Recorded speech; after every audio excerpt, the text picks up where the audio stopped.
Good evening. Last night I went into Washington, D.C. to Eastern Market and to a restaurant near there and met with people from Electronic Frontier Foundation. This is their placard. This is what their placard looks like. And had some do not consent to searching this device. It's hard for me to show it here. And just show for my passport. We did talk about the concerns about age verification, but let me just, before I get to that, just mention, as I'm born in the United States, born in Washington, D.C. in 1943, and I haven't had any problems with all this going on, and really haven't been any problems in this area in Northern Virginia much. But yeah, I'm very aware if I go into a crowd that I could get picked up as part of a crowd, just by mistake. I do carry with me my passport number, I don't carry the passport all the time, that could be looked up. And so people should start thinking about doing things like this. Trump is treating this as as wartime, a wartime-like threat with the illegal issue. And immigration should be legal, but we know it's been handled with parole and all kinds of rules. But it seems like it did get out of control, and some of this is justified, as is some of his tariffs are justified. We've got to be careful about precious materials like China owns on rare earth metals, and we got. But I don't have a problem with the fact that Southern Ontario is the place for auto parts, or at least for mine, with the dual clutch problem I had. So I think I would do some of the things he's doing. It's just that I would be much more reasonable and wouldn't threaten the Constitution, would obey the courts if I were in power. But some of the things he's doing are right. And of course, I'm very concerned about what happened on January 6th.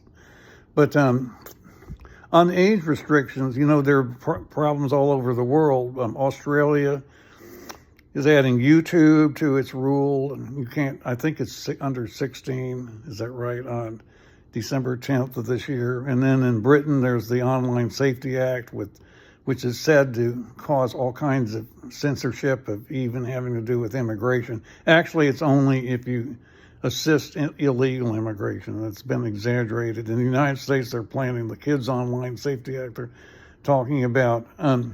I still think that we have to take seriously that we need a reliable age verification system for the internet. Probably set up a company that manages the access codes, and then make sure they cannot be used for anything other than this one purpose. And then the states have to, they have to be matched up with information on real IDs, which the states have. And so each state is ultimately responsible for the ultimate verification, going back to the state, and then setting up an efficient system for each user when they try to access, setting up an app that a website can use or the social media can use, either, for verification when you need it. The other idea is make it device dependent, and Microsoft is acting like they want to do that with emphasizing, pass keys rather than passwords, and then which are based on biometrics. And if you had to if you don't have to show your biometrics every time you use the same computer or laptop or phone, you just have to use it once. But you could set it up so that in some cases, so you have to show it every time to access certain content. That might be an idea that they're thinking about. That would be complicated to do now. And also, people right now, it looks like they are getting around these rules in Britain and Australia with VPN. It looks like you can, but maybe I'm not supposed to say that, but you can. But they'll probably try to crack down on that. One of the things, a couple of other things, we've had some enormous teen entrepreneurs. If you cut down access of teenagers to the internet, how it's people like Max Reisinger or John Fish, or particularly Avi Schiffman, who gave us that COVID tracking website almost as soon as the pandemic started, but almost before any others were available. And we would lose enormous access to enormous talent if we were not very careful how we did the age verification. And the one other thing that strikes me about this is tightening up on access might mean people showing commercial viability.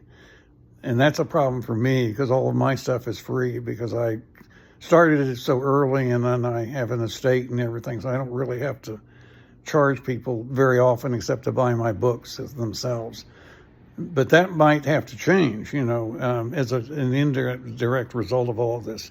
So that's kind of what I wanted to say this evening. I'll just show a quick shot of the train set. I hope you can see it. But that's what I wanted to talk about this evening. Just trying a new format and doing these videos. Thanks.